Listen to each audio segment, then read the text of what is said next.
शिवसेना आणि भाजपमधला सुप्त संघर्ष हळूहळू समोर येऊ लागलाय।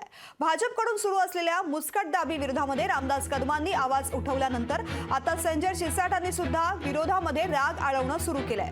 भाजप शिवसेना संपवण्याचा प्रयत्न करत असल्याचा रामदास कदमांनी केलेल्या आरोपावरती उत्तर देताना फडणवीसांनी 115 आमदार असताना शिंदेंना आमदार केलं असं म्हटलेलं होतं आणि त्याला संजय शिरसाट यांनी आम्ही बंड केलं म्हणून भाजप पुन्हा सत्तेमध्ये आला असा टोला शिरसाटांनी लगावलेला आहे।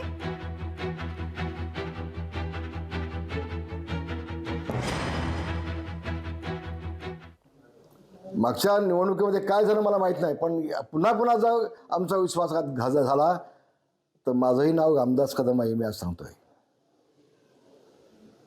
मी देखील एक शिवसेनेचा नेता म्हणून गेले 25 वर्ष काम करतोय महाराष्ट्रामध्ये।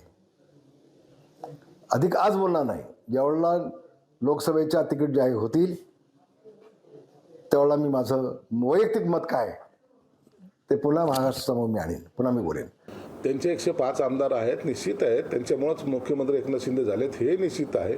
परंतु हेही तेवढं सत्य आहे, जर एकनाथ शिंदे साहेबांनी उठाव केला नसता तर 105 जरी असते तरी त्यांना विरोधात जे बसावं लागलं होतं ते तसंच बसावं लागलं असतं। शिंदेमुळे सुद्धा ते सत्तेत आलेले, हे दोन्ही बाजूंनी जर पाहिलं, शिंदे साहेबांमुळे ते सत्तेत आहे, त्यांच्यामुळे शिंदे साहेब सत्तेत आहे, म्हणून कोण कुणाच्या क्रेडिट घ्यायचा प्रयत्न करू नये।